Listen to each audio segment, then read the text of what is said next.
Whoa! Hello, everyone! What is up? Can y'all hear me? Can you see me?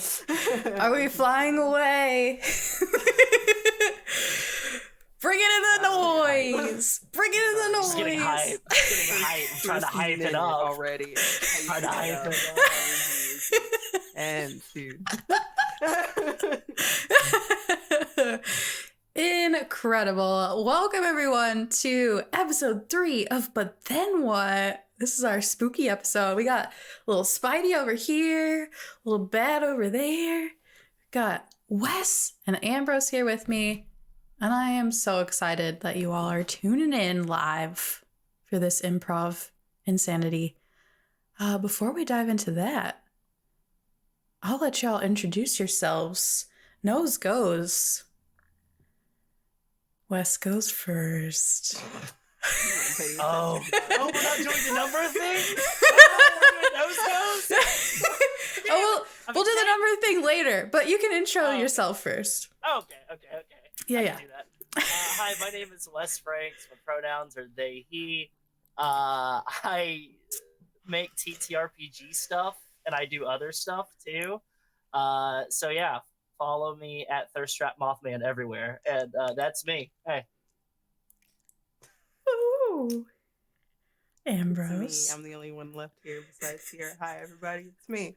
I'm Ambrose. She, they pronouns. I go by SS Ambrose everywhere except for Twitter and Instagram because those places definitely hate me. I am the creative director and founder of Other Cider Studios, and I am the keeper of Arcane Core series. So yeah, that is me. Oh, I'm also an award-winning TTRPG performer because I have to remember to say that now. Yeah. So awesome. So awesome. And if you don't know me, hi, I'm Mystic, aka Sierra. I use she, any pronouns. I am at Mystic_musings_ on all the socials, but I'm going to be honest, y'all. I hired an amazing, incredible, fantastic social media manager for the studio, which means I deleted all socials off of my phone. So I'm not really there. Join our Discord. I'm there a lot. If you wanna chat, hang out. I'm constantly there. But yeah. Horror episode. So I'm gonna do a little content warning. Pop this in the chat. It's pinned at the top of the chat, but we are telling a very specific genre of story tonight. We don't know what the exact content warnings will be because this is improv, but we all are using lines and veils so that we're super safe. We had a conversation about how to make sure we're all telling a story within the realms that we all feel comfortable to tell. But this is horror, so if you don't like horror in general, maybe this isn't the stream for you, and that's okay. You can join us next month for our next stream. But if you do like horror... It isn't okay. It's like kind of our shit. Sorry. I know. But if you do, you can grab a hot cup of tea, get a cozy blanket, and hang out with us for a little while. Did I forget anything? Y'all are pros. That was a solid intro to a show, right? We're good? Solid okay. Intro. Yeah, that's great. I haven't done this in a while, but yeah, I think it's pretty good. Awesome. Well, next thing we have to do then, before we get started, is generate our random mystery plot hooks. So we're going to generate some mystery plot hooks. They're going to go at the top in the ticker, and then we're going to kind of tell our horror story around this mystery plot hook thing that we're creating. So 3, 2, 1, I'm clicking it. Okay. Ready. Our protagonist is a forensic scientist who can be quick-tempered. Oh, okay. Okay. Our second character is a babysitter who is a hoarder. Interesting. Okay. Oh gosh, I love this. Okay. The general plot hook that it has provided us with. It's a noir story about second chances. It kicks off with the entrance of a mute child. Note that they live in a haunted house. It actually says that. I don't know how it knew. That's perfect. That's perfect. Yo. And it gives us a little special twist, which I haven't been sharing on these, but it's an interesting one. It says the twist is someone will end up in an insane asylum. Do we want to keep the twist or kick it? Can we get a different one? Yeah. Generate. This one says the protagonist is a sociopath.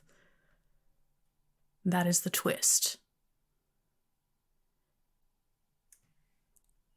I don't know if I like that one. If you want to change it, we could change it. Totally fine with changing that too. I think we leave the twist to us. All right, you want to make a twist? Oh, okay. Make a twist. I think the twist comes from one of us when it feels right in the story. Make a twist. Okay. We want to keep the twist to ourselves, and then it'll pop in naturally during one of our. Okay, I like that. Yeah. I'm down for that. Nice.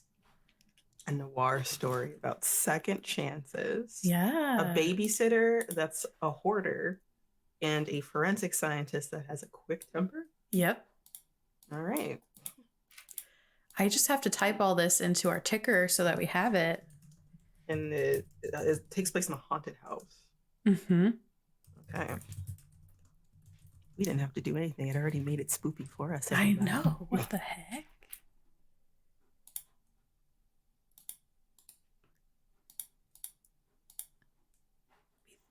I think I've got ideas pouring in. They're happening. Nice. They're percolating. They're forming, and they're all going to get thrown out the window depending on who goes first or what happens. I know. Isn't that the beauty of it? It's amazing. Yeah.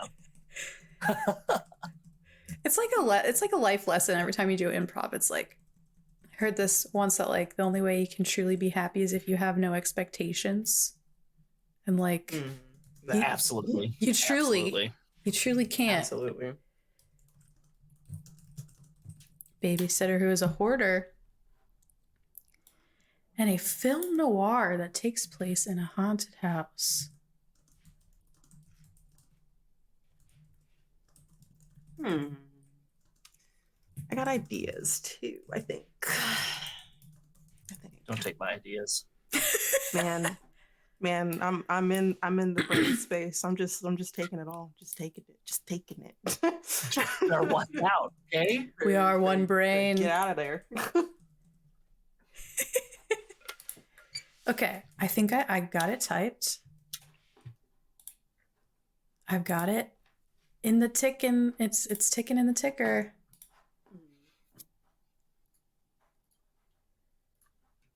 And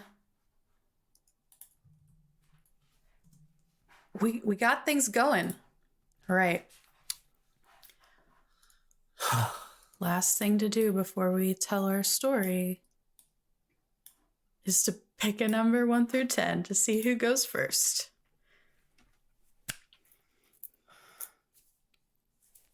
Four. I'll split the difference and say 8. My number was 4. We are in the same brain right now.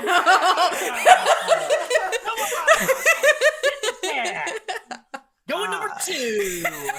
That thing about jumping in between people's brain spaces. I think I did it too close. I really did it too. I'm really sorry. I got hype.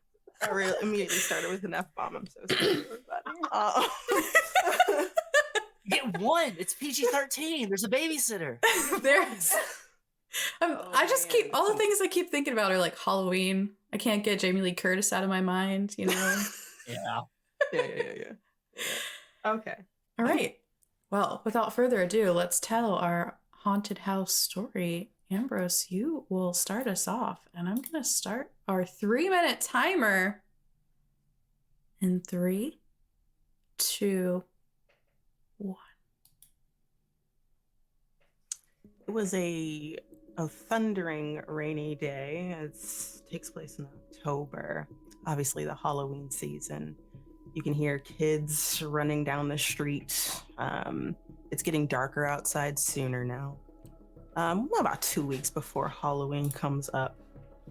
But those cheers, those decorations, that rain, like the rain is coming in ever so often. It's kind of sliced due to the sound of sirens and yellow police tape.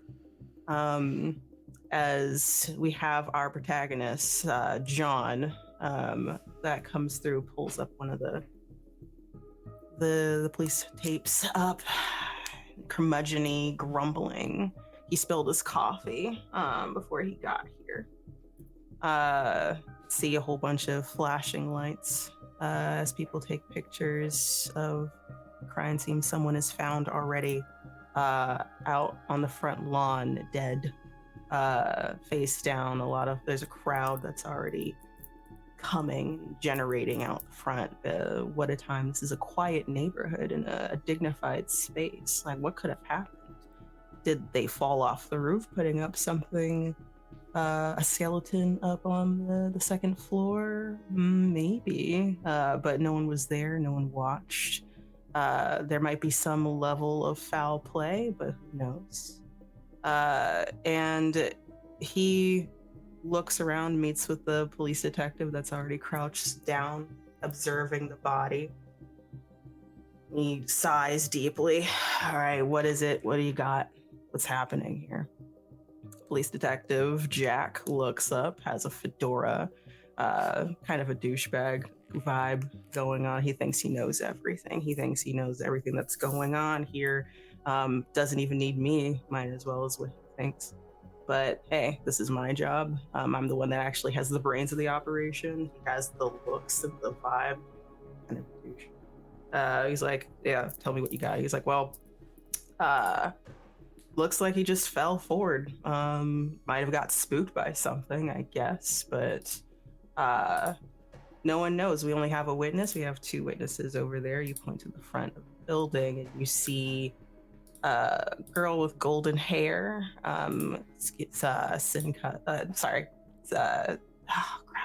sun-kissed skin, freckles and everything. She's looking very nervous and has a really large purse, essentially, filled with everything, probably a hammer space bag of some sort. And then behind her, you see a little kid that is hiding. And I think that's me. It's you. But then what? But then what? But then what?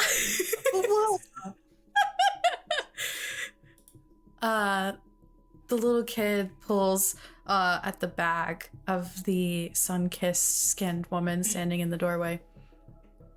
Mandy,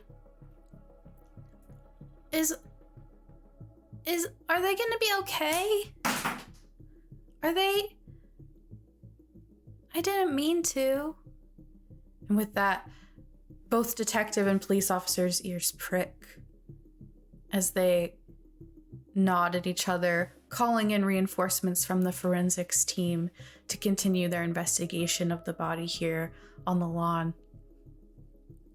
Walking up to the front porch, John and Mandy seem to know each other as they nod to one another, and John leans down. Now see here, kid. What's this you have to say about not meaning to do any harm? It's the black and white film of the screen kind of zooms in on just the kid, this man crouching in a suit. I was just in the bathtub playing, and Mandy was downstairs, and then I heard something, but I hear lots of things in this house. You hear lots of things in this house, huh?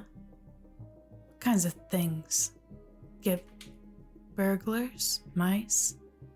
Monsters under your bed?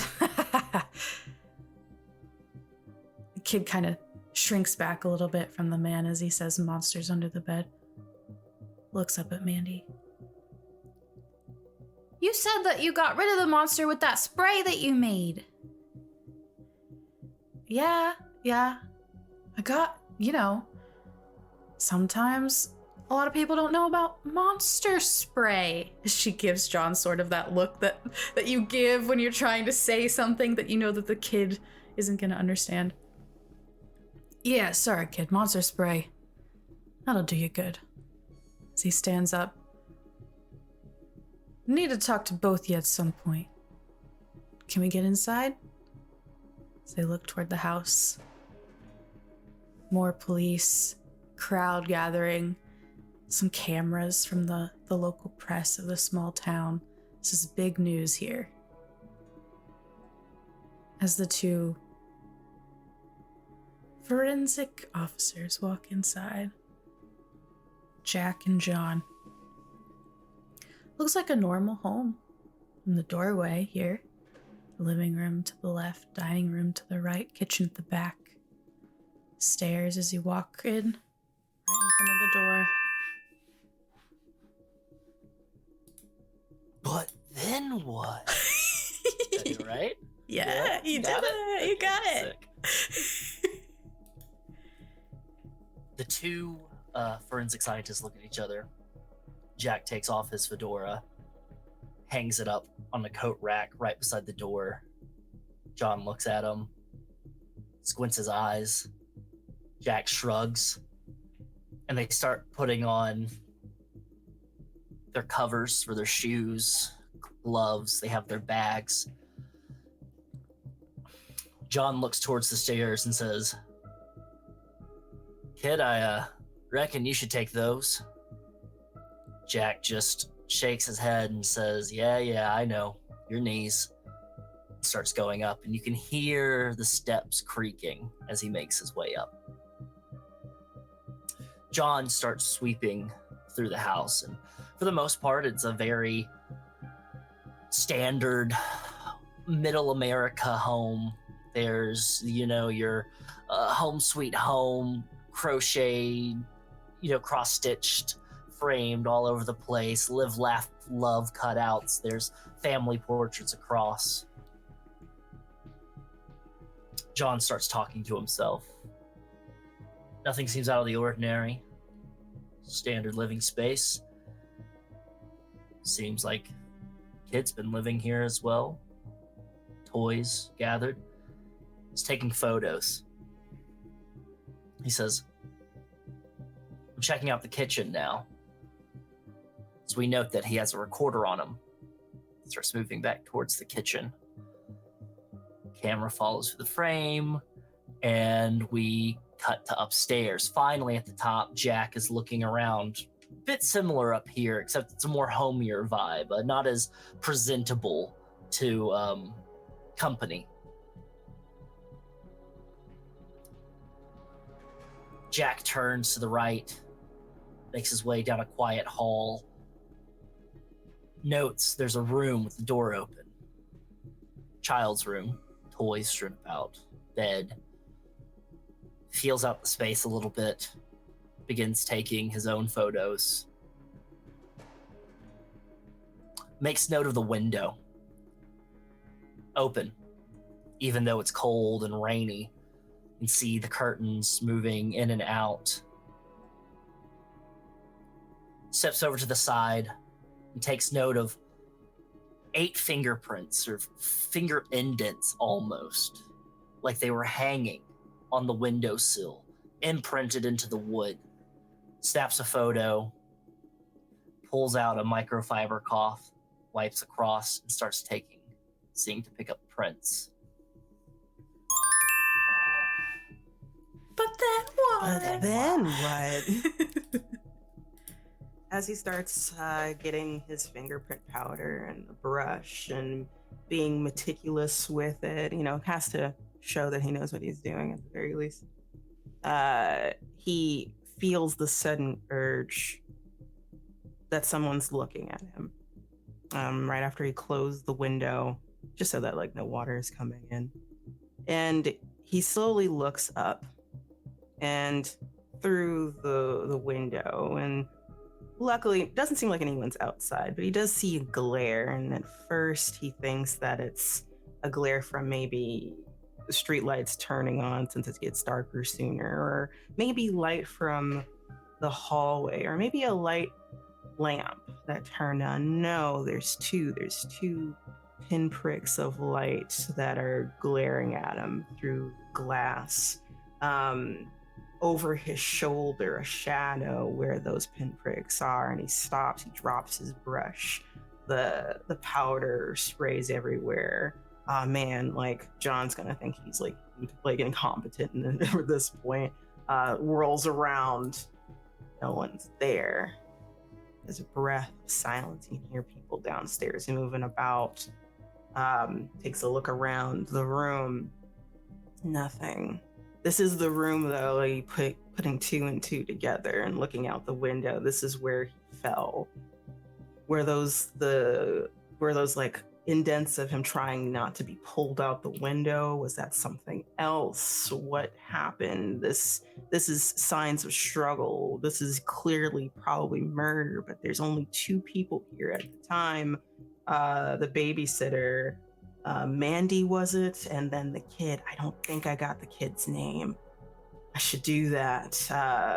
But first, gets the fingerprints as quickly as possible. And combs his hair back, straightens up, can't look the way he is. Or else John will like say something, anything to make it seem like he doesn't know what he's doing. And he walks out into the hallway. Scene cut. We go to John, who is eyeing the coffee pot that is empty jealously, wondering if like he can get away with making something on the job down here. But forgoes and decides to quickly look around and does notice something a little off. It looks like there was a setting for 4 people actually. The father who's outside, the babysitter, the child, and one other person. That doesn't make any sense. There's only 2 people here. Knowing Mandy, John thinks that perhaps she had invited her boyfriend over for dinner, as young high school students tend to do on a night when they're stuck with the babysitter. That is to figure out in a larger conversation. And as John stares at the place settings at the table, he hears a clatter on the counter behind him as one of the knives stuck to a magnetic holder above the sink just falls onto the floor. He looks around. Jack? Jack doesn't call back, but he can hear his footsteps in the room upstairs. Next, Mandy comes bustling through, past a few of the police that stand guard at the door. I'm sorry, I just forgot my sweater, okay? And she walks through, not putting on booties or gloves or following any sort of proper protocol. She walks right upstairs, past the open door that Jack is in, to the room at the back of the hall. Opens the door quickly, squeezes through by turning to her side through a barely open door, grabs a sweater and comes back out. Jack sees this as he walks out of the room at hearing lighter, quicker footsteps than that of John. Mandy, you're not supposed to be up here now, you know that, right? I'm just getting my sweater. I got it. I'll leave, okay? I'm gonna take Billy home, all right? To my home. And then just come find us if you need us. You know where I live. Heads back down the hall, down the stairs, out the door. John is standing in the door frame between the entryway and the living room to the left, watching Mandy leave. He knows Mandy fairly well. He's never seen her wear that sweater before. It was just as Mandy squeezes through the door. Mandy? Where's Billy's mother? Mandy turns around, rolls her eyes, looks at him. She went away on a business trip. I was supposed to stay here with him all week. Apparently I can't do that anymore. I don't know how I'm gonna have a kid sleep in my room with me. But then what? But then what?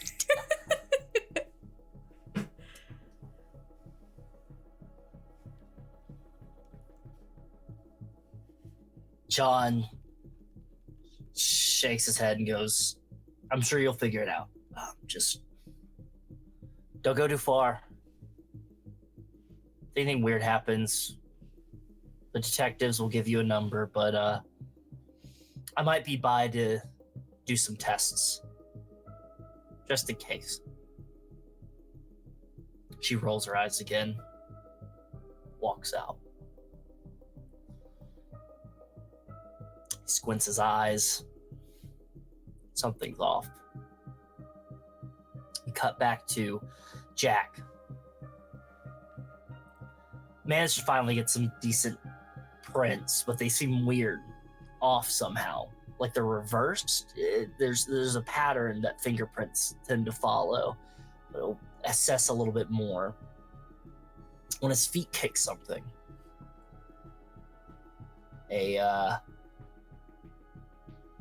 folded up paper. Picks it up. It's coloring paper meant for arts and crafts with children.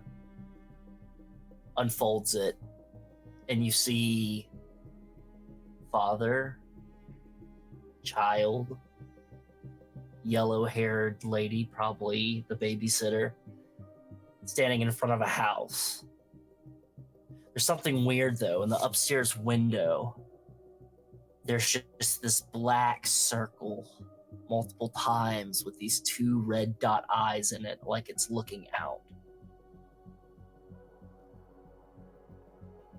Could be something.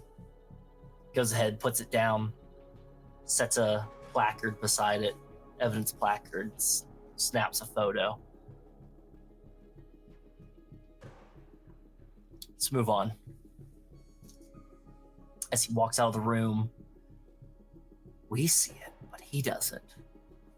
Something, almost like a shadow in a mirror, watches past as he walks out. Catches John at the top of the stairs. Get everything downstairs? Seems pretty clean. Too clean. Yeah, there's some weird stuff up here. Found some finger indents on the outside windowsill. Could be a creeper. Something, I don't know. It just doesn't point to a body. Let's check the father's room and bathrooms and see if there's anything else. They go forward and they sweep towards. But then what? It goes fast. It goes fast, right? They sweep forward. John and Jack look at glances to see who's gonna take what. It's got this kind of weird standoff, like, you gonna go or I'm gonna go. John rolls his eyes and goes towards the bedroom, and Jack goes to the bathroom nearby next door. Going to John, the bedroom looks also lived in, a little cleaner than like the kids' room, but odd. There's a wife here, like the wife went on a business trip, but it doesn't look very much like she's been here in a while, possibly a long time. Her stuff is there. Like, if you go into the walk-in closet, obviously there's two sides, but you can only see dirty clothes, hampers filled with men's clothes, shirts, underwear, socks. There is no makeup on the counter of the double sink. There's no shoes that are strewn apart. They just look so cleanly untouched for however long. A business trip that doesn't fit. Maybe you need to look into that a little bit more. As goes in further, there is a moment where he's looking through the top level of the dresser. Maybe there might be something there visibly. There's a creak, very loud creak coming from another door. It's not the closet door because that's already open. There's another one. Maybe it goes into the bathroom or an opposing room or something like that. Wait a minute. When was there a door in the first place? You didn't remember that. He looks towards that sound, immediately thinking, God, I don't know what WD-40 is, and turns. It's a bright red door. That would have been obvious if he walked in. It's slowly opening. On the other side, it's blackness, nothing but blackness.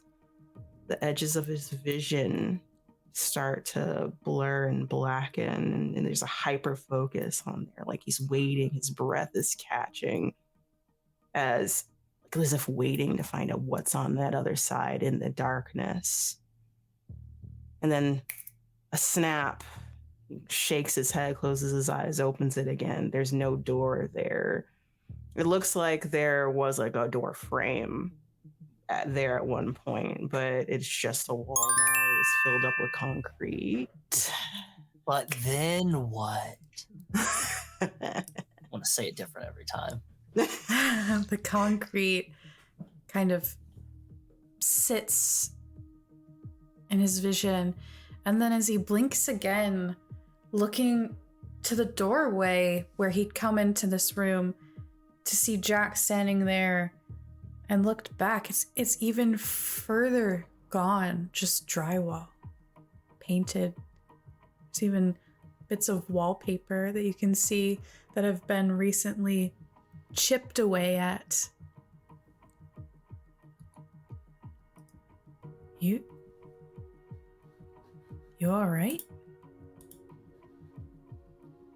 We lost everyone. Hold on. Technical difficulties. Now y'all are in the wrong spots. I got scared. I was like, what happened? Oh no. Oh no. Dude. We're producing live, y'all. This is The door got mystic. So what? It's all good. I know where the timer stopped if it helps. I will just keep going and then cede the rest of my time to y'all. Okay, cool. Jack looks at John. John just looks completely confused and frightened. You all right? Did you find something? John looks back. No, I didn't. Jack, you look scared. John's face turns a little bit red.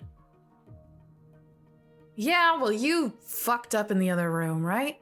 Did you clean up your mess? It's a bit of the anger gets to him. How'd you even know that? Jack says as he turns and walks to double check that he cleaned up all the powder that was spilled. Having swept the whole house now, the two agents step back out to the lawn where the body has been placed into a white bag onto a gurney and is being placed into the back of the ambulance, the coroner present to declare that this man is dead. John speaks with a few of his employees, making sure that the autopsy is scheduled and that it will be expedited because they do indeed suspect murder. And as he goes to sign his name on that mandate... But then what? I love this. As he goes to sign that mandate, something sticks out.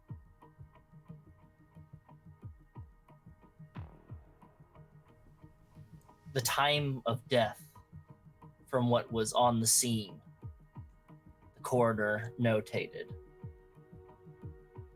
doesn't match up with how the body looked.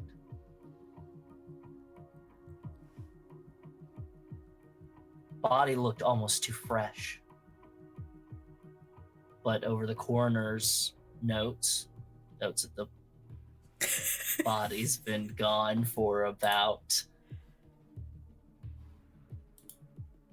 9 hours, maybe 10. John scratches his head. He's about to say something, but it's not the first time there's been some miscommunication, mismanagement.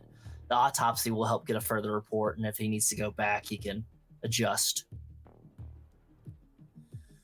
All right, roll him up. Let's let this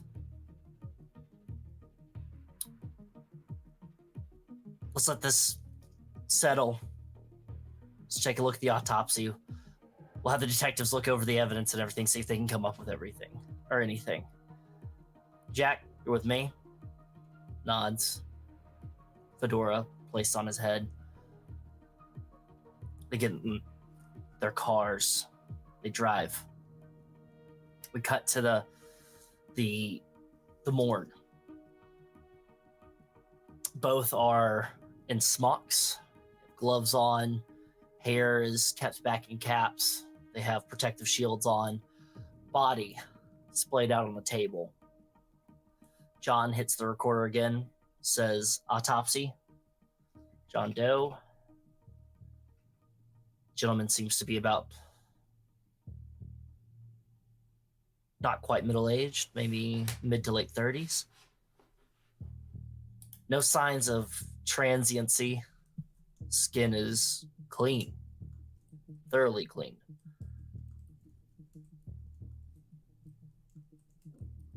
No signs of contusions or bruising on the extremities, except for on the back where he'd been laying for quite a while.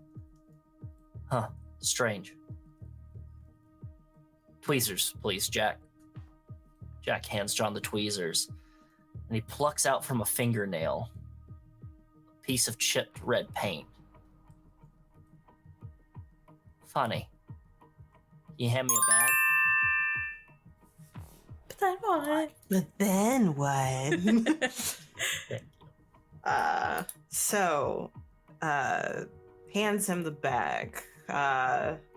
And when that does happen, that paint underneath the fingernails, it seems like it's kind of confirmed that perhaps there was a clawing at that window. But wait a minute. Is that windowsill red? I think so. I think it was white, but it was dark in the room. Oh man, I should have noted that. But John remembers seeing red paint, of a door that no longer existed. It was in the fragment of his memory. Maybe they need to do a closer look.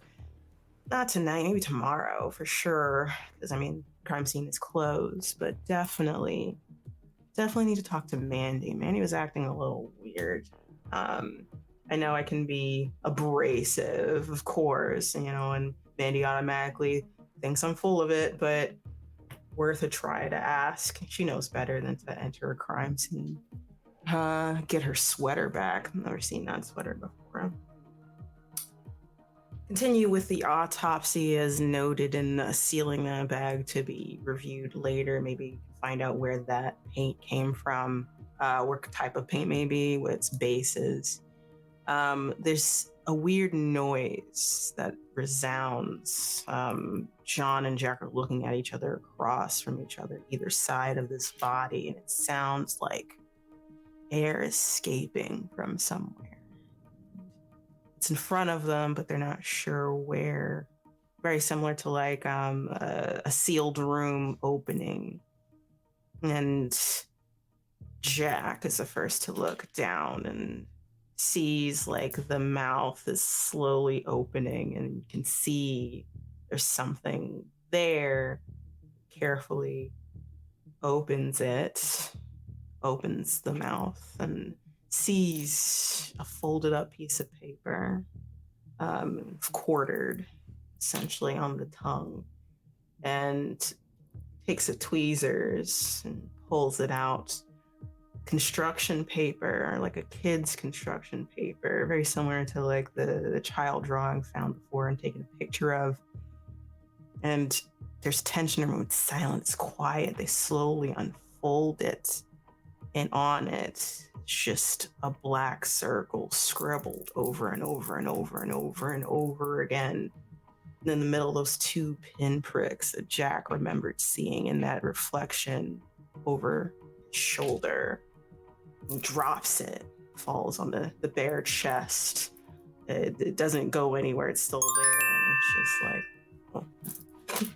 but then drops it onto the dead man's chest, steps back a few paces.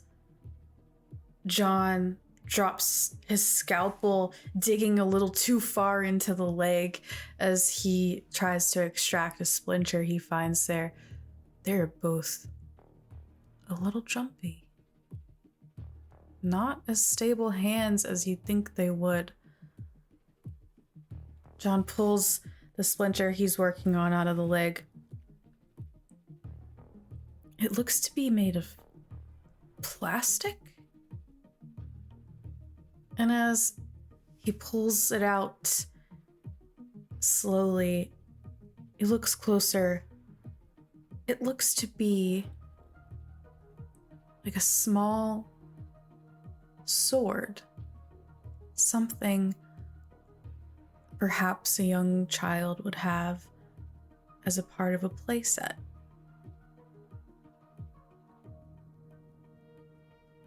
They do the rest of their examination in haste. And although it's late at night, both can't seem to buck the urge to go see if they can find this red paint and this door. They grab coffee from the lounge. They take off their morgue clothes first before grabbing coffee and speed over in their cars, only to find Mandy's car in the driveway and Billy sitting on the front step of the house, now completely cordoned off with yellow tape. The two officers move through the tape. Hey there, Billy.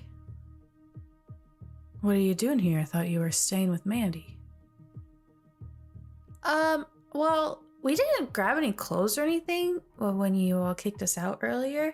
So Mandy's up in my room making me a bag, to stay at her house for a little while, grabbing some toys, clean underwear, socks, shirts, the things that you need. Yeah, those are the things that you need. You're right. We hear a scream come from the upstairs, right out the window that had the suspicious fingerprints on it. But then what? I milked it. I'm sorry, I milked it. They both draw their service weapons. They look at Billy and they say, "Stay here." Jack makes his way to the door, checking, opens it. John feels a tug on his jacket as he looks back and he's like, "Kid, I told you stay behind." And Billy says, "What about him?"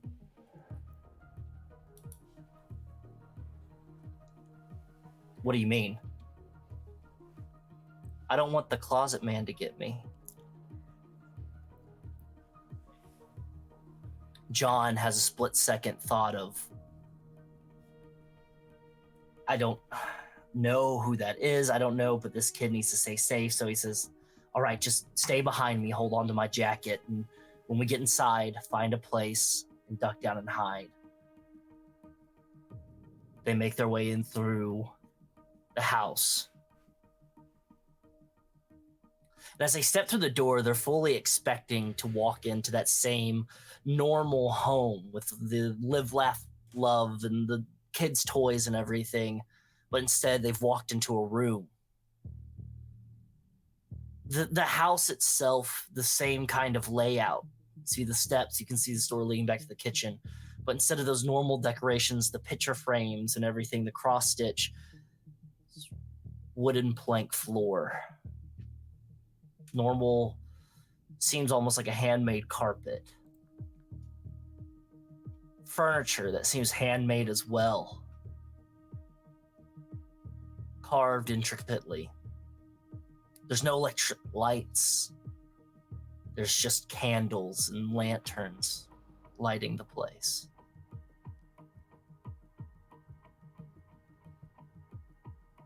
They make their way up the stairs because they can hear Mandy screaming, or what they assume is Mandy screaming again. And as they go to the top of the steps, John stops. Instead of there being a family picture there's a portrait of a stern-looking man and a young woman, beautiful golden hair, and a small child in frame. The eyes of the man almost seem to follow you. They sweep to the room to the right. There's nothing in it. It just seems to be like an office of sorts. Turn to the left to the master bedroom. They open it. 4-poster bed. Exquisite writing desk and vanity. And then that red door. Standing, monolithic. But then what? But then what? Standing monolithic in the corner, as if it has always been there. It fits the vibe of the room. Something's wrong. This isn't what the house looked like before, clearly. But this is the house, obviously. Piercing scream again. It sounds like it was in that room where that those imprints were, but it just seems like it's bouncing off of the halls, the rooms. So you can't tell where the scream is coming from. John looks to the left and down the hallway. Jack looks up into the attic. No, it's a crawl space. And it happens again, and then it becomes to that point where they just back out of that room, forgetting that this is not possible, and they just clear the rest of the rooms. They go towards the bathroom where there's a tub, a mirror over the sink, mini tile or mosaic tile on the floor. It looks a mess. It looks like an absolute mess. Someone got hurt really badly in here, blood spatter everywhere. Someone pulled down the tub curtains as well. And they keep a note of that, but no one's in here. And they keep note of the scratches of paint on the door that's not red. As someone tried to get out of the room, scream happens again, and there's only one more room at the end of the hall. It's a different room. They're not sure where it is, and it feels like that hallway is longer and more distant, and this is not right. Something's wrong. They go towards the door. It's very clear the scream came from in there. Jack holds his breath, decides this is a time to be brave, I suppose, and fixes his fedora, his jacket, and looks back at John before opening the door, intending to clear, and then it's like reality snaps into the present. This is how the house looked like before. And this is not the door that they were getting ready to open. It's that room that Jack had been in before, taking the fingerprints. That room where there's that shadow, and you see Mandy also gripping onto the edge of that windowsill out, like as if being pulled outside, but it wasn't outside that they see. They see not rain, not light posts, not the sidewalk, not the lawn. They see an abyss of blackness as if it's always been there, like it hasn't rendered outside. And she's getting ready to be pulled out into this. And then what? But then what? But then what? She screams, "Help me, John!" as her fingers begin to slip, and you can see the blood forming as her fingers sort of slide, and her hands are rough against the wood of this windowsill. And behind her, in the darkness of this window that should be outside, two bright red jewels of an eye seem to form above her, and an echoing evil laugh echoes through the window into the home. The two men stand frozen in fear. I've never seen anything like this. They can hardly believe their eyes. Their mandatory weapons just sort of at their chests, and Billy begins to just walk towards Mandy as if this is a normal occurrence. "Hi, Closet Man. I don't want you to take Mandy, okay? Can you put her back?" Slowly, the darkness fades. You hear a hard ka-chunk as Mandy's body hits the outside of the house, and as it does, this force of just being released from this pulling, her hands slip from the sill as she falls down to the lawn, face down. John and Jack run toward the window, pushing Billy to the side, and look down. She doesn't move. "Jack, get down there!" John slaps his fellow detective as he kind of shakes himself off and runs down the stairs. But the stairs aren't there. This hallway that has grown extremely long with the addition of many doors and windows, and where are they? Jack looks back around. He's not even sure which door he just came out of. What? He freezes. A small sob kind of jolts out of his chest involuntarily before he gobbles up the rest of his breath to stand as stoically as he can to try and decide what he should do next. He remembers his mom as a child telling him, "If you ever get lost, to just stay where you are and I'll find you." But he knows his mother is not helping him this time. But then what?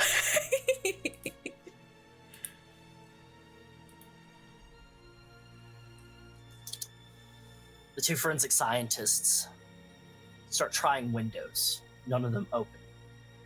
Billy, looking around, walking, investigating, starts walking further down the hall. John says, Kid, stop. Hey, kid, stop. Stay with me. Remember what I said? Stay with me." The kid doesn't talk. Just keeps walking down the hallway. Jack looks at John and says, "We gotta get out of here. There's some weird stuff going on. I don't know what was in that coffee, but we gotta get the hell out of here." And he just says, "Kid, cover your ears." Billy doesn't respond. He keeps walking. Turns a corner at the end of the hallway. Holds up his service weapon and fires into the window multiple times. And the bullets just hit and flatten and clink to the ground. Okay. Something heavy, maybe heavy.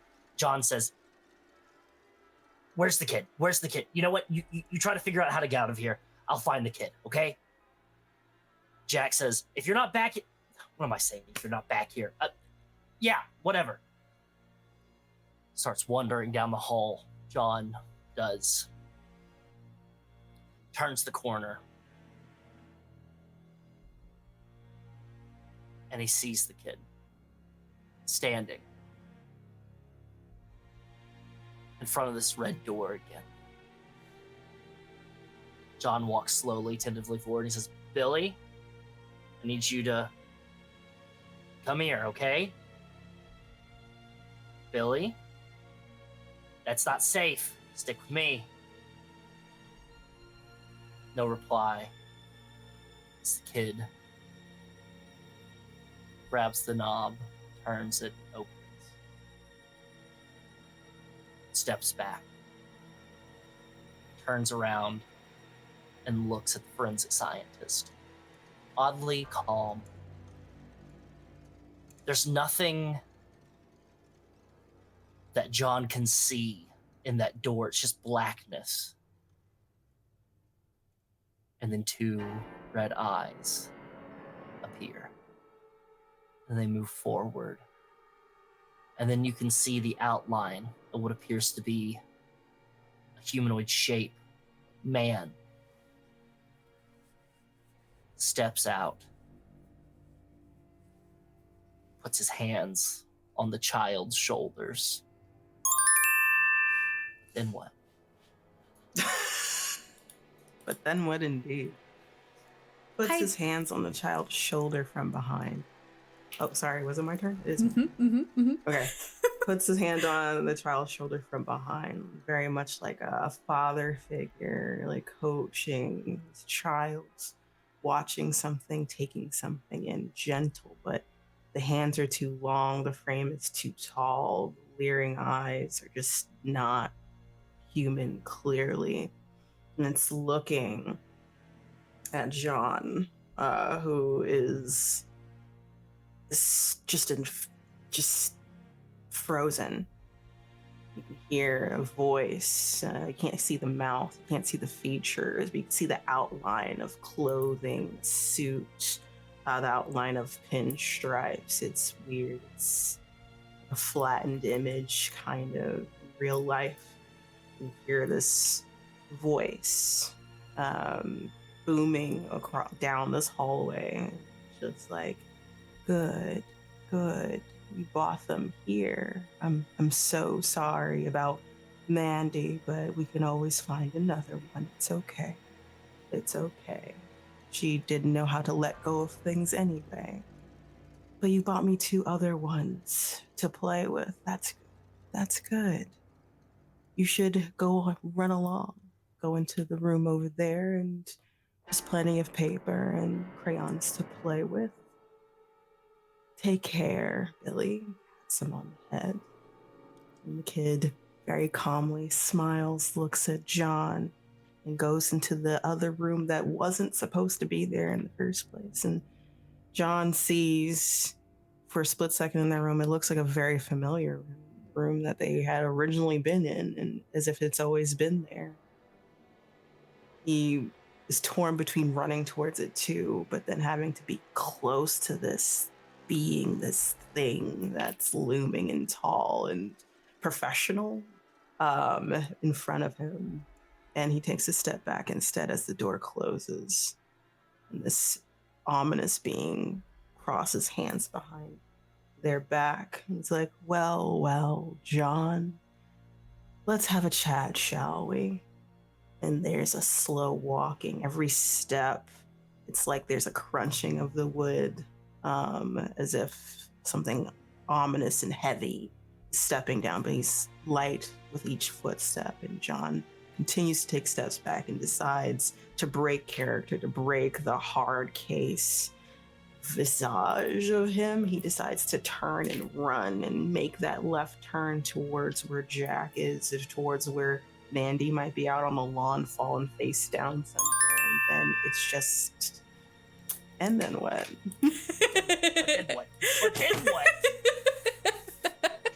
And then it's just black. The black that makes up this strange creature seems to envelop the surrounding space around John, the scent of rotting flesh hits his nose as it does so. It's so dark. You can't see his hand in front of him as he begins to try and see how far he could possibly try and view. "You're here to play with me," the creature echoes in a voice down the hall. "Billy did good. You won't be needing this." And the gun is ripped from the hand as it skitters across the hallway all the way down.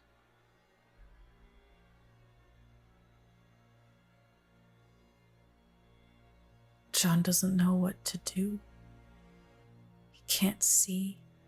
He doesn't know where he is. He has no weapon. There's a taser at his side, but what do you do to darkness itself? He looks around again, and as he does, he sees those two red eyes hovering very tall above him. As he, allowing himself to feel this fear, finds his back against a wall very roughly and slowly slides down, hugging his knees into his chest. The eyes get closer and closer until they're hovering just inches in front of his own face. "I told Billy I would free his mother if he brought me someone adequate to replace her. Are you adequate?" John is crying now, tears streaming down his face. I guess you'd have to tell me in what parameters adequate would be regarding, as he stammers through, trying to make sense of what this creature is asking of him.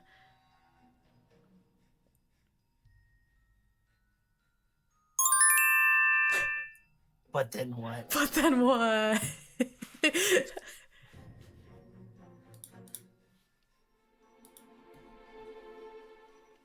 The creature, this closet man, steps closer and says, "Adequate can be any number of things.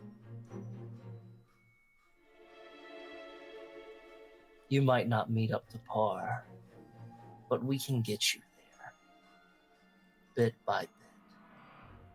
I'll have my time with you." And as he's walking closer and closer, and John is slinking further and further back, we then hear shots ring out. 1, 2, 3, 4 multiple times, peppering this closet man. Doesn't stop him, but we hear Jack call out, "John, get moving, get the kid! Get the kid! I think I found a way out! Just get moving!" As he runs, hops over John, and tackles this closet. It's almost vaudevillian as they tumble over each other into the wall. John, finding this newfound sense of this urgency, stands up and runs past the two, and he stops and he hesitates. And Jack is straining, trying to hold this closet man down, but the closet man's so strong, he's pushing back. Jack's probably not going to win this. And Jack just looks at John and says, "Go!" and then takes a fist to the face. John turns and runs back to that door, to that room where you can see Billy sitting on a bed coloring. In the background, we hear crunching, crackling, then screaming, and then cut short. John doesn't stop, though. He gets to the door frame and then hesitates slightly. But then he steps through, closes the door behind him. There's a key in the lock. He turns it and then grabs it. Billy looks up, says, "Hi," continues to start coloring. John goes, "Hey, kid, do you need a snack or something? Do you know where we can get a snack? Do you need, like, just kind of walk me through?" "Yeah, just go down the stairs."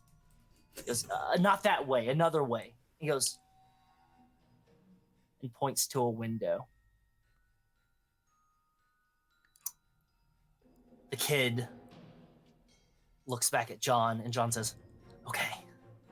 And he runs and he picks up Billy, and Billy goes, "Hey, wait, my coloring book." And he goes, "Not right now, kid." And he sets him down in front of the window, and he opens the window, finally, and he looks down, and it looks so far down. But then what? But then what? Yeah, seriously. So it's so far down, and the kid is squirming, and it looks like an abyss, but you can, through the swirling abyss around, you can see the grass beneath. Like there's like a realm on top of another one. It's fighting to take control of what's present. And he's thinking about it, like facing all of his fears now head on right here in this godforsaken house. And as he's holding his breath and trying to figure, he only has a few seconds to figure out what to do next. The door creaks open and the darkness is let in. And you see the closet man crouch his head down to make his way in. And it's like the walls bleed the darkness where he walks and he says, "Parameters, what are those? I can tell you right here and right now, Jack didn't have it, unfortunately. It was too quick, too soon. The screams couldn't be tasted or savored. The crunching of bone wasn't loud enough. It didn't last even a minute. I need longer than that. I need sweeter screams. Could you give that to me, John? Could you?" As that darkness bleeds further and John's decision was made immediately. There is guilt in his gut and sorrow for a potential friendship or kindredness with Jack, and wish that he wasn't such a hard ass in the moment, but also Jack was a pain in the ass. So there we go. Wiped it from his memory real quick, and he makes his decision. He grabs the kid tighter and then ducks under the window and down the roofing and makes that leap, that heroic slow motion leap, as the shadows and darkness bleed faster to try to catch John. Just misses his ankle as he falls to the ground that seems further away because of the distortion of the shadows. And maybe this is going to hurt a lot more than he thought. And he wonders if he can angle somewhere different, somewhere else. And there's nothing. Maybe the bushes, the shrubbery, something. No, instead, training kicks in. He didn't really do that much training in the law enforcement, but he knows how to do a tumble, perhaps, or maybe fall on his back so the kid doesn't get hurt too bad. He closes his eyes and then tucks his shoulder. And then what? Then what? He closes his eyes. He tucks his shoulder. But he doesn't hit ground.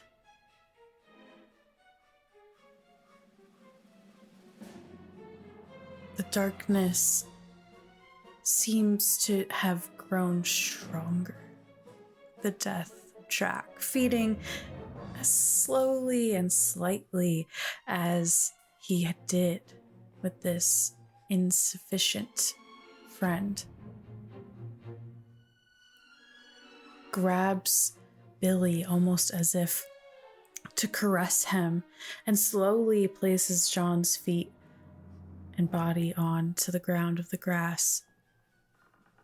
"I do the harming around here," the creature says, as it now stands in front of them, in front of the house on the lawn. Mandy's body, only a few feet away, seems to be breathing, which John can see now. The darkness swirls around the creature. The house windows glow bright red. Billy looks at the closet man. Can I have my mommy now? John looks down at Billy, back at the closet man creature.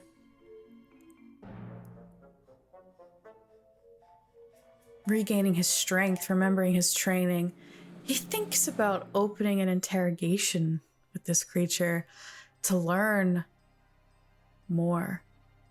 But as he does, the creature grabs him by the back of the calf and pulls in the opposite direction that a leg should go, as John crumbles to the ground. Creature begins to cackle. Yes, you hear a slurping noise as if this creature is drinking in the essence of John's pain through a small straw. Mom! Billy seems unfazed by this violence he's witnessing. And you hear a voice. Billy? Billy? Mom? I'm coming to get you! As Billy disappears into the shadow, the closet creature moves closer to John as if something. The closet man moves closer to John, and John, hearing the woman's cries, Billy's mother, and Billy moving towards, realizes he's probably not going to make it out of this. He's probably done for.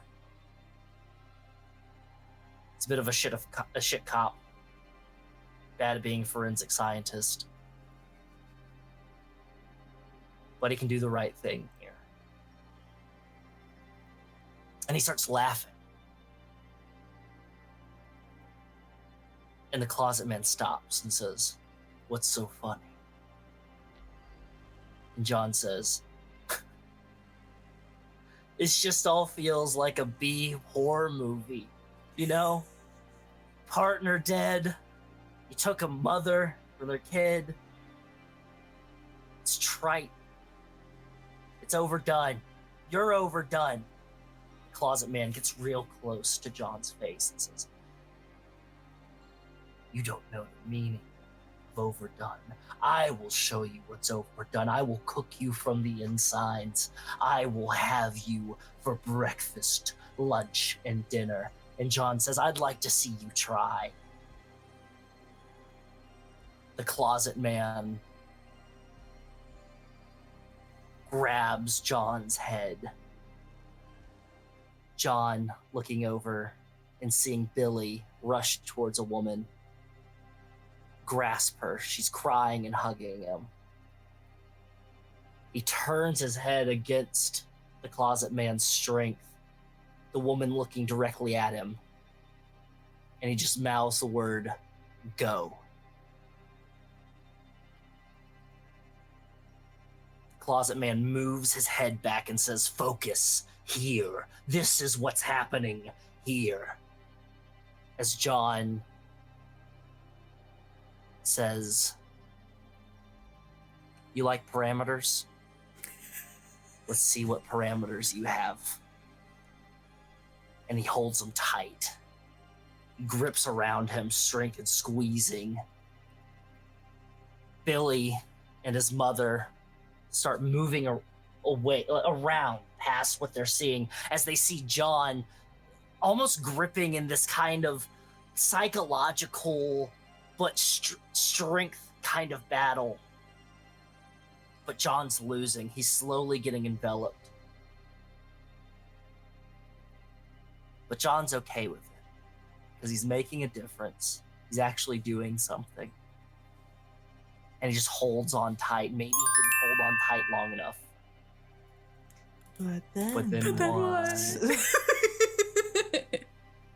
He thinks he can hold on tight enough, long enough, and withstand this parameter of pain, but he can feel his ribs creak and his bones start to fracture and break. The crushing darkness. That's what this is. Can anyone withstand the dark in all of its crushingness, its vastness, its sightlessness? And John doesn't think that he can. It's like it's invading his lungs, his eyes, his ears. He can't hear anything, can't see anything, can't breathe. And then within a moment of release, I don't think I can do this anymore. It is gone. A flash of pain. He doesn't give the closet man what he wants, which is that scream. But he does feel the creaking of bone before there's nothing else. And then for a while, there's nothing else. Then he opens his eyes and he's in that hallway just standing there. And looking around, he's alone. On the other end of the hallway, he sees Jack, who is also confused and tilts his head. They don't even dare to say anything because they're not sure what is going on. But then from the middle hall, like the middle door in the hallway, the door opens up again. And then that growing darkness that branches off and bleeds through the wall starts again. And then you see that head, those hands reach through as they look down to John and then down to Jack. And it's like, oh, did you think that was it? Just done. No. You meet the parameters. Sorry, I misled you. But the parameters here for me is being able to withstand the crushing, the acceptance of potential death, and you did it sublimely, wonderfully, but now the goal is to break you so that I can get what I want. It's easier to break than for it to just be given to me. So until that happens, you will stay here with me so that I can play as much as I want, as much as I need. Thank you. And then he starts rushing. Then what? But then what?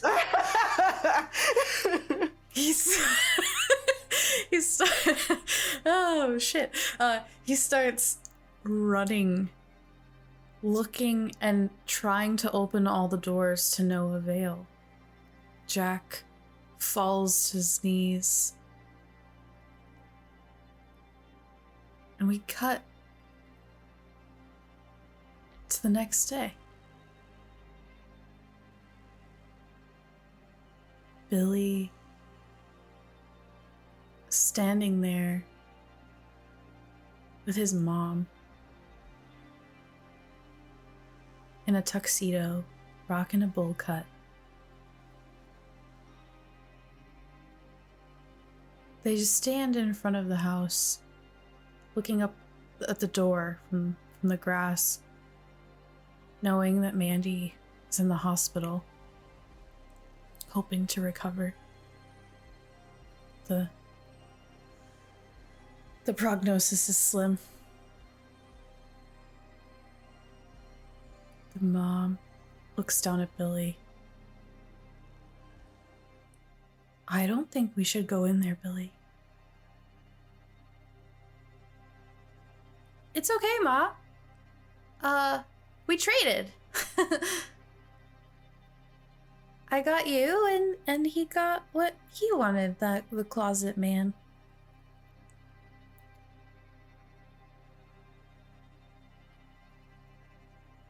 Okay. The yellow tape still surrounding the door. She opens it and walks inside, pulling a very dusty suitcase out from under her bed, beginning to fill it with anything they might need to survive. Jewelry, things from valuables, birth certificates, records.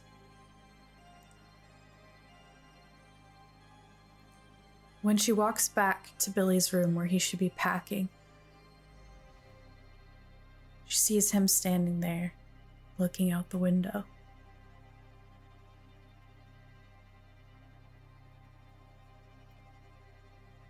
Billy, are you okay?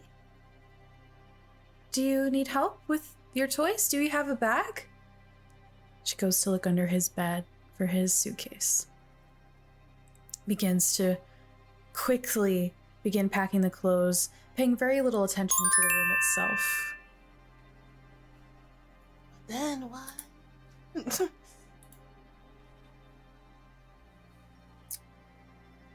Yeah, just need one last thing.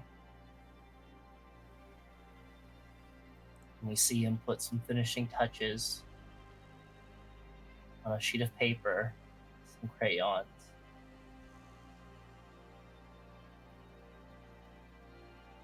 And it's just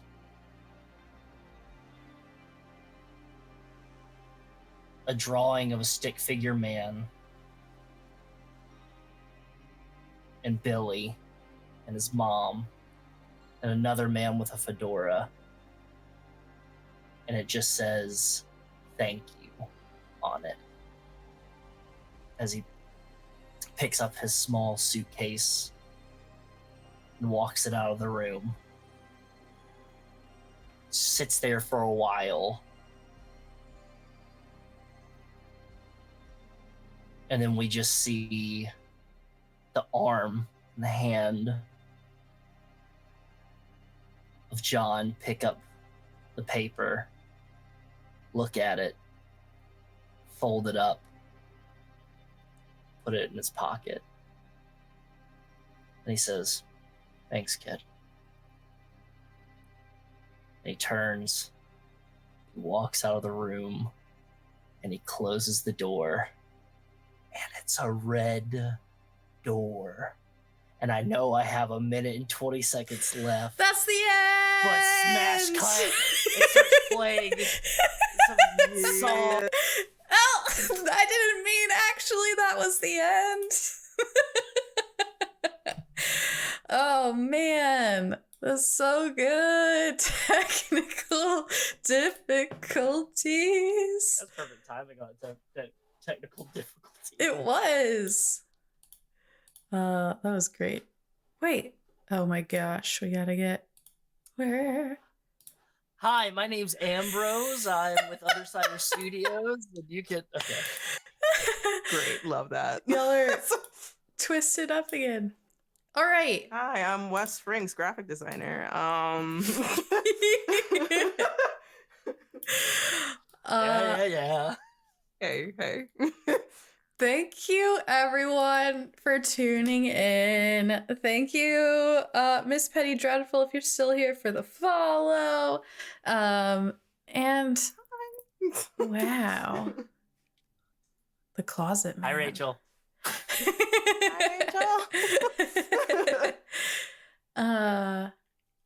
Who knew? When we were doing this, I was like, as we started going in, I was like, is this gonna be The Shining? Is this gonna be Twin Peaks? The Red Door? There's so many things. I was like, little nuggets I was following. So good. Y'all are awesome. That's really good. I am a little obsessed. We just made an urban legend, y'all. We just made a ghost. I watched, what is it called again? Midnight Club, where like we're gonna make ghosts tonight, essentially. So I really are making ghosts, and I was like, yeah, I love that. This is great. This was awesome. Good stuff. Hell yeah. Well, cool. that's our show. Thank y'all for tuning in. We can do some outros. Yeah. Nose goes. West Coast failed. No, you failed. No, no, you There's a didn't. lag. Wait. There's a lag. There's a lag. It's fine. It's all right. I'll go.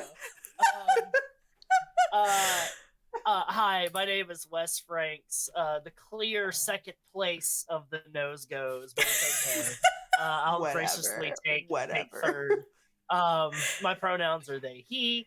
You can follow me on everywhere at Thirst Trap Mothman. Twitter, it's at Thirst Trap Moth, but I don't know if that place is sinking or not. Who knows? But I'm there too. Go ahead and follow me there. I have a personal brand called Carrying Comfort that's like all like TTRPG kind of focused.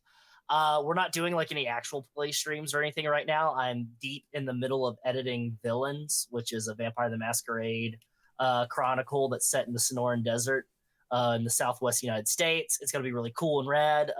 Stay tuned for announcements about that. So yeah, but if you want to see other stuff that I've made, including Fables, Once and Future, which Ambrose was a part of, or if you like Percy Jackson, Camp Half-Blood, we used the Demigod system and did a whole Percy Jackson like road trip campaign thing. It was great. Hades High School, all that stuff is over on Summon Stories. I'm all over the place, and I'm writing games.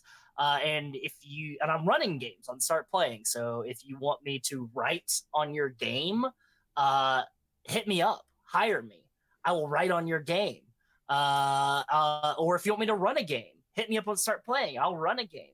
Or if you want me to make overlays for your actual play stream, or like Be Right Back, or Starting Soon, or like opening credits or something, hit me up and we can talk about prices.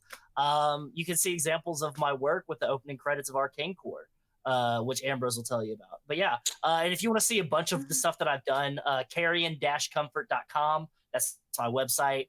Go check it out. I've got a bunch of stuff over there: video game photography, actual play stuff, examples of my work. It's got all my credits, all the stuff that you can see me on with links.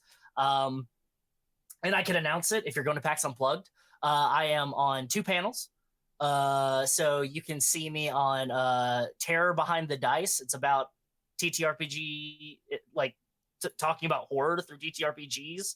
That's at 9:30 p.m. Eastern at the Mothman Theater. I don't know. There'll be more details about it when there's announcements. And then Bless Your Heart, which is Southern Living in TTRPG and narrative design. It's me and a panelist of great, wonderful like TTRPG writers and designers talk about growing up in the South, like specifically Southeast United States, and how those experiences shaped our work, and how you can better represent Southern culture and people from the South in your games without it making us look like a bunch of hicks who don't wear shoes and everything. So you can check that out at 11:30 a.m. Eastern in the Crab God Theater at PAX Unplugged. So check that out. And that's me. Yeah, great. Thank you so much for having me. This is so fun. Yeah. Awesome. Thank you. This was a lot of fun. I had a blast. I was like, dang, we made ghosts, everybody.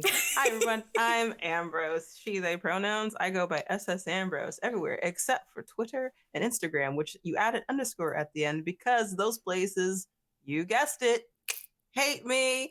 I am the creative director and founder of Other Cider Studios, where the home of the Arcane Core series. Right now we are season 3, which is Arcane Core Blackout. And as Wes has said, made a very wonderful opening credits for that I absolutely adore. So please check that out as well as their work. And we are also going to announce a lore episode for Arcane Core next Tuesday, actually, where you can see Wes starring as Agent Carlisle Haynes, who's interviewing our main big bad, the Dollmaker, which is a lot of fun. A lot of deep dive lore stuff is coming to you live Tuesday. Well, not live, but you know what I mean. But bottom line is, yes, there's that. And then we'll be continuing the rest of the season afterwards, after we have a nice little lore done. And yes, also I'm an award-winning TTRPG performer. I have been crowned the best Chaosium player by the Crit Awards this year. So I'm really excited about that as well. And my goal is to continue playing horror and running horror. So if you liked what you just saw in terms of storytelling on my end, that's a little taste of what I do. So thank you for that. And yeah, that's me, everybody. Heck yeah. I'm Sierra, aka Mystic, your humble host. I am the creative director and founder of Automoon Studio, where you currently are located.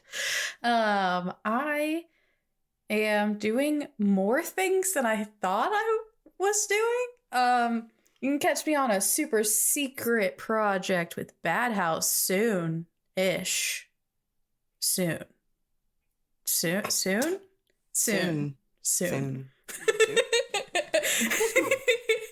If you say it enough, it loses its meaning.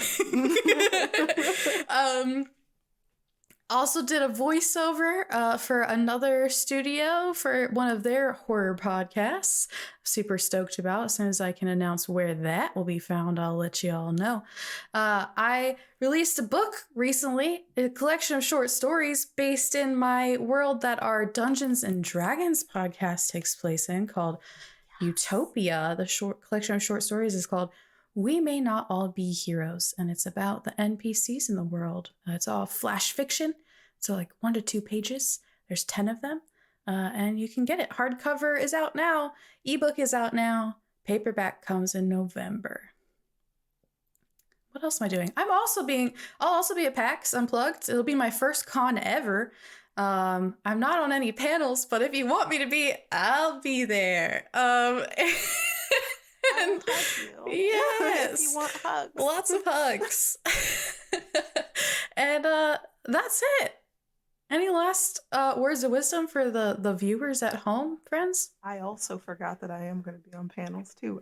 Yeah. I am going to be like the terror behind the dice as well. My bad. As well as I'm going to be running my UX panel. Wait, where is that again? UX design in TTRPGs and games, because it is very much needed in my opinion. And it is starting to grow in terms of what I would like to talk about. But please, I don't remember what theaters or what, but I'm definitely going to be in 2 panels. So I'm excited for that, as well as I would like to see y'all at PAX Unplugged in general, because yes, please. Heck yeah. That's it. Now, officially, I'm sure. All right. Well, thank you everyone for tuning in. I hope you have a very non-spooky weekend or evening. I wish it were the weekend. And maybe check your closets before you go to bed tonight. Why would you do this? Bye. Bye.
Thank you, everyone, for tuning in. Thank you, Miss Petty Dreadful, if you're still here, for the follow. And wow, the closet man. Hi, Rachel. Hi, Rachel. Who knew? When we were doing this, I was like, as we started going in, I was like, is this gonna be The Shining? Is this gonna be Twin Peaks? The Red Door? There's so many things. I was like, little nuggets I was following. So good.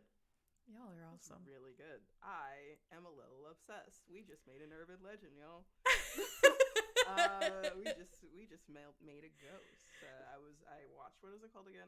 Midnight Club, where like we're gonna make ghosts tonight. Essentially. So I really are making ghosts, and I was like, yeah, I love that. This is great. This was awesome. Good stuff. Hell yeah. Well, cool. That's our show. Thank y'all for tuning in. We can do some outros. Yeah. Nose goes. West goes Failed. first. No, you failed. No, you There's didn't. a lag. Wait. There's a lag. There's a lag. It's fine. It's all right. I'll go. Hi, my name is Wes Franks. The clear second place of the nose goes, but it's okay. I'll graciously take third. My pronouns are they, he. You can follow me on everywhere at Thirst Trap Mothman. Twitter, it's at Thirst Trap Moth, but I don't know if that place is sinking or not. Who knows? But I'm there too. Go ahead and follow me there. I have a personal brand called Carrying Comfort that's like all like TTRPG kind of focused. We're not doing like any actual play streams or anything right now. I'm deep in the middle of editing Villains, which is a Vampire the Masquerade chronicle that's set in the Sonoran Desert in the Southwest United States. It's going to be really cool and rad. Stay tuned for announcements about that. So yeah, but if you want to see other stuff that I've made, including Fables Once and Future, which Ambrose was a part of, or if you like Percy Jackson, Camp Half-Blood, we used the Demigod system and did a whole Percy Jackson like road trip campaign thing. It was great. Hades High School, all that stuff is over on Summon Stories. I'm all over the place, and I'm writing games, and I'm running games on Start Playing. So if you want me to write on your game, hit me up, hire me. I will write on your game.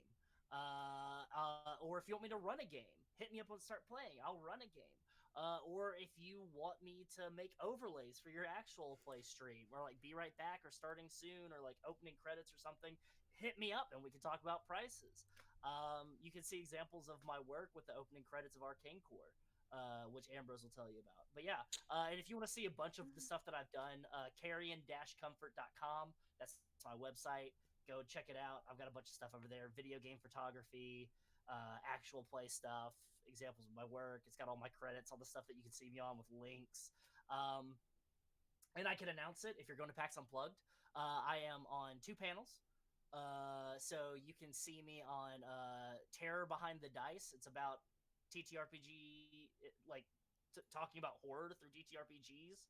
That's at 9:30 p.m. Eastern at the Mothman Theater? I don't know. There'll be more details about it when there's announcements. And then Bless Your Heart, which is Southern Living in TTRPG and narrative design. It's me and a panelist of great, wonderful like TTRPG writers and designers talk about growing up in the South, like specifically Southeast United States, and how those experiences shaped our work, and how you can better represent Southern culture and people from the South in your games without it making us look like a bunch of hicks who don't wear shoes and everything. So you can check that out at 11:30 a.m. Eastern in the Crab God Theater at PAX Unplugged. So check that out. And that's me. Yeah, great. Thank you so much for having me. This is so fun. Yeah. Awesome. Thank you. This was a lot of fun. I had a blast. I was like, dang. We made ghosts, everybody. Hi, everyone. I'm Ambrose. She, they pronouns. I go by SS Ambrose everywhere except for Twitter and Instagram, which you added underscore at the end because those places, you guessed it, hate me. I am the creative director and founder of Other Cider Studios, where the home of the Arcane Core series. Right now, we are season 3, which is Arcane Core Blackout. And as Wes has said, made a very wonderful opening credits for that I absolutely adore. So please check that out as well as their work. And we are also going to announce a lore episode for Arcane Core next Tuesday, actually, where you can see Wes starring as Agent Carlisle Haynes, who is interviewing our main big bad, the Dollmaker, which is a lot of fun. A lot of deep dive lore stuff is coming to you live Tuesday. Well, not live, but you know what I mean. But bottom line is, yes, there's that. And then we'll be continuing the rest of the season afterwards, after we have a nice little lore dump. And yes, also I'm an award-winning TTRPG performer. I have been crowned the best Chaosium player by the Crit Awards this year. So I'm really excited about that as well. And my goal is to continue playing horror and running horror. So if you liked what you just saw in terms of storytelling on my end, that's a little taste of what I do. So thank you for that. And yeah, that's me, everybody. Heck yeah. I'm Sierra, aka Mystic, your humble host. I am the creative director and founder of Automoon Studio, where you currently are located. I am doing more things than I thought I was doing. You can catch me on a super secret project with Bad House soon-ish. Soon.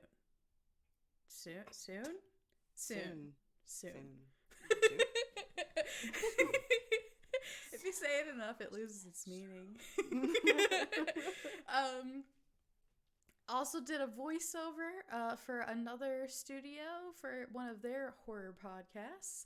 Super stoked about. As soon as I can announce where that will be found, I'll let you all know.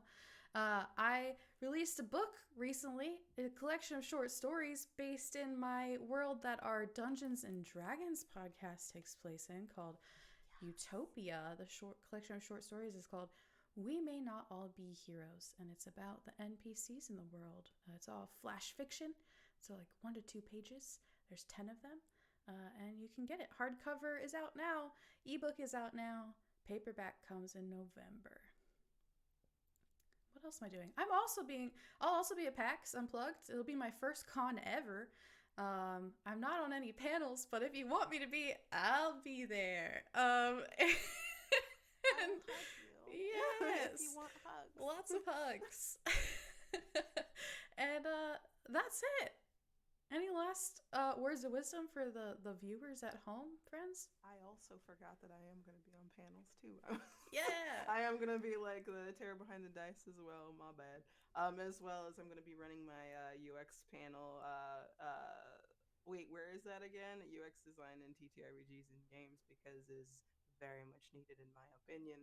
And it is starting to grow in terms of what I would like to talk about, but please, I don't remember what theaters or what, but I'm definitely going to be in 2 panels. So I'm excited for that, as well as I would like to see y'all at PAX Unplugged in general, because yes, please. Heck yeah. That's it now, officially, I'm sure. All right. Well, thank you everyone for tuning in. I hope you have a very non-spooky weekend, or evening. I wish it were the weekend. And maybe check your closets before you go to bed tonight. Why would you do this? Bye. Bye.